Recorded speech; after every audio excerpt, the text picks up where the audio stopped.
اسلام کی خوبی اور اسپرٹ یہی ہے کہ اگر آپ درست ہیں قانے نہ ہو جائیں، دوسروں کی درستگی کے اوپر توجہ دیں.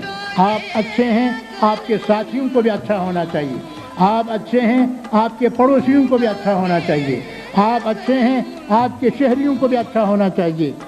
یہاں تک کہ اچھائی کا یہ سلسلہ آپ کی اپنی توانائی جتنی ہے اسے آگے بڑھانا یہ آپ کی ذمہ داری ہے. برادران گرامی، تاریخ اسلام میں اسی ایک چیز کو اہمیت نہ دینے کے نتیجے میں، اسی چیز سے غفلت برتنے کے نتیجے میں واقعہ حائلہ کربلا کا ظہور عمل میں آیا. نماز پڑھنے والوں کی کمی نہیں تھی، حفاظ قرآن بھی بہت زیادہ تھے، لیکن وہ حفاظ قرآن یہی سمجھتے تھے قرآن ہمارے سینے میں محفوظ ہے، ہم نے بڑا مرتبہ پا لیا ہے. نمازی بھی تھے، اتنے نمازی تھے کہ آپ تاریخ میں پڑھتے ہیں اور علماء سے آپ سنتے ہیں کہ کربلا میں متوازی طور پر 2 جماعت کی نمازیں قائم ہو گئی. یزیدی لشکر بھی با جماعت نماز، اور فرزند رسول کے ساتھ جو چھوٹا سا لشکر ہے وہ بھی با جماعت نماز. گویا ان میں سے کوئی چیز ترک نہیں ہوئی تھی. ترک کیا ہوا تھا؟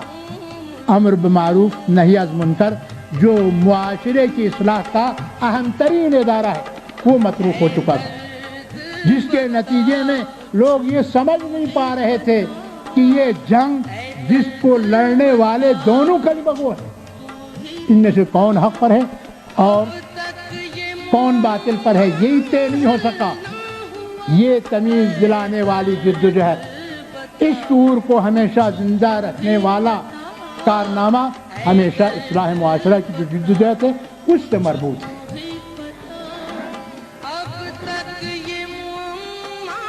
تو حضرت سید الشہداء نے جو کارنامہ انجام دیا آپ بار بار سنتے آئے ہیں. آپ مدینہ سے نکلتے ہوئے یہی اعلان کر کے نکلے تھے کہ میں مملکت کے حصول کے لیے نہیں جا رہا ہوں، سلطنت کے حصول کے لیے نہیں جا رہا ہوں، بلکہ اريد ان آمر بالمعروف وانہی عن المنکر، میں امر بالمعروف کرنا چاہتا ہوں، نہی از منکر کرنا چاہتا ہوں.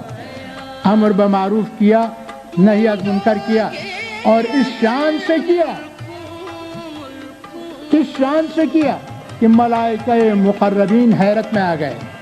یہ میرا جملہ نہیں ہے، بلکہ آخری امام زیارت ناہیہ میں یہی فرماتے ہیں کہ میرے جد امجد لقد تعجبت علی صبرک ملائکۃ المقربین.